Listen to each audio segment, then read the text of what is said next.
Something big could be about to shake up the Eagles' defense, and it's coming from a name no one expected to be available. A two-time Super Bowl champion just made a public plea for Philadelphia to make a bold move, and guess what? Roseman has the power and the salary cap space to make it happen. But that's just the beginning. Behind the scenes, the front office is rewriting its entire strategy, learning from a painful mistake that nearly undid the team after its last Super Bowl victory, and a quiet off-season change may have already saved the defense from collapse. What's happening in Philadelphia isn't just a revamp. It could be the start of something much bigger. When a two-time Super Bowl champion like Bryant McFadden speaks, people listen, especially when he turns his attention to a powerhouse, like the Philadelphia Eagles. His message was crystal clear. Signing Jaire Alexander could be the next championship-caliber move for Philadelphia. As McFadden put it, "If I were Howie Roseman and the medicals confirmed it, I would make that decision, period." And he may be right. The Eagles, despite having an electrifying young duo in Quinion Mitchell and Kaylee Ringo, are faced with an inescapable truth. Defending a Super Bowl is harder than winning one. The margin of error shrinks, the target on your back grows, and when the playoffs arrive, experience becomes invaluable. Mitchell, a first-round rookie, is brimming with potential. Ringo, the likely starter opposite him,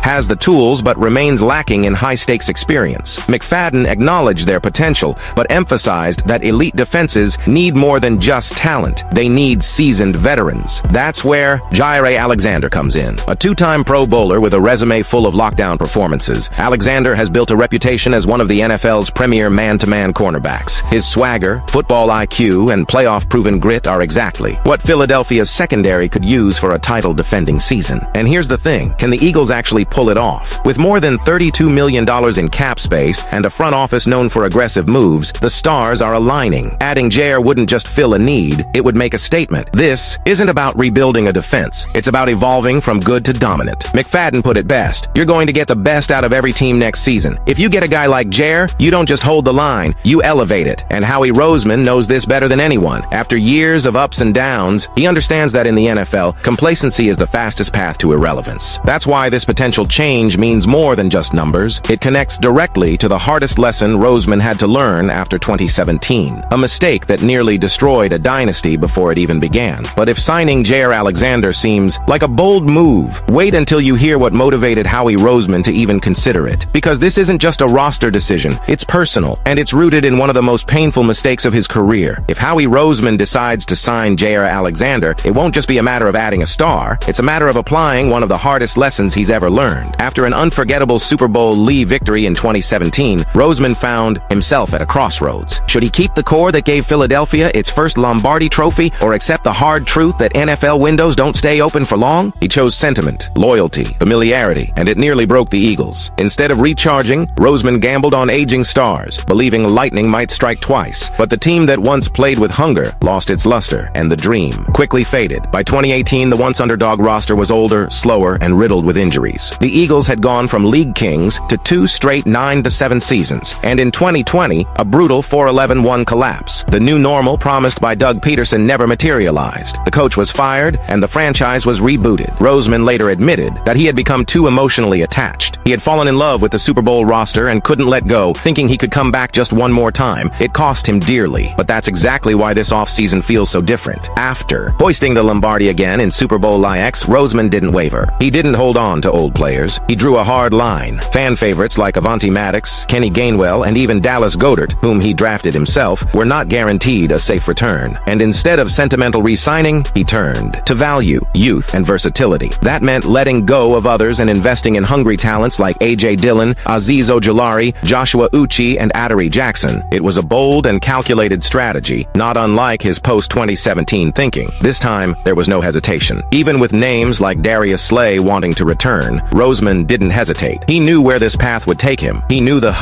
culture and chemistry needed to evolve. And now, with 2 weeks of OTAs and mandatory minicamp looming, all eyes are on whether this aggressive reset will work. One thing is for sure, Roseman is no longer playing it safe. He's building a team that can win now and keep it that way, which makes the Zack Baun trade all the more fascinating. Because this move may be the clearest sign yet that Roseman has turned the page for good. And while Roseman's cool, calculated decisions may seem risky, one of them has already proven he's on the right track. It didn't involve a star. It didn't make headlines. But it could be the move that defines the Eagles' defense for years to come. A change this offseason quietly revealed Howie Roseman's new approach, and it had everything to do with linebacker Zack Baun. After a breakout year that took almost everyone by surprise, the Eagles Eagles didn't wait for a bidding war. Instead, they acted decisively, locking Baun up to a 3-year, $51 million contract before he even hit the market. It was quick, efficient, and symbolic, because it wasn't just about rewarding a player. It was about identifying key pieces before their values skyrocketed. It was a masterstroke of timing, and it sent a message. If you prove yourself in Philadelphia, you'll get paid. Baun's first season in green wasn't just good, it was elite. He started 16 games and became the centerpiece of Vic Fangio's defense, racking up 151 tackles, 3.5 sacks, 5 forced fumbles, 4 interceptions, and 1 fumble recovery. But it was in the postseason that he really shined, recording 2 interceptions, 2 fumble recoveries, and 33 tackles during a historic 4-game stretch that culminated in a Super Bowl LIX victory. In every big moment, Baun stood out. He wasn't just part of the defense. He was the engine behind it. CBS Sports called his re-signing the Eagles' best move of the offseason, and they weren't wrong. While flashier headlines surrounded other teams' free agency moves, the Philadelphia Phillies quietly kept the heart of their defense. And in doing so, Roseman proved he's no longer banking on hope, he's banking on evidence. Baun wasn't a flashy name when he signed a 1-year deal to prove himself last year, but now he's one of the most respected linebackers in the league, and the Eagles have excelled. What makes Baun's extension all the more significant is what it represents. It's not just about continuity, it's about building a winning identity. It's about rewarding hunger, not enthusiasm. It's about relying on performance over potential. And as the Eagles head into another season with targets on their backs, they'll need players like Baun to set the tone. He's not just a product of Fangio's system, he's one of the reasons it's worked so well. With players like Baun locked in, Roseman has built a roster that's flexible, aggressive, and capable of evolving. And if Jaire Alexander joins the mix, that identity only gets stronger. Because in Philadelphia, it's no longer about settling for a title. It's about building something bigger, something lasting. So, Eagles fans, would you risk bringing Jaire Alexander into this defense, full of new names? Or do you think Howie Roseman should trust in youth and stick with what he already has? Answer in the comments. Who would you put alongside Quinion Mitchell? Leave your opinion here. Don't forget to like and subscribe to the channel, but I will come back later to update you with the latest Eagles news.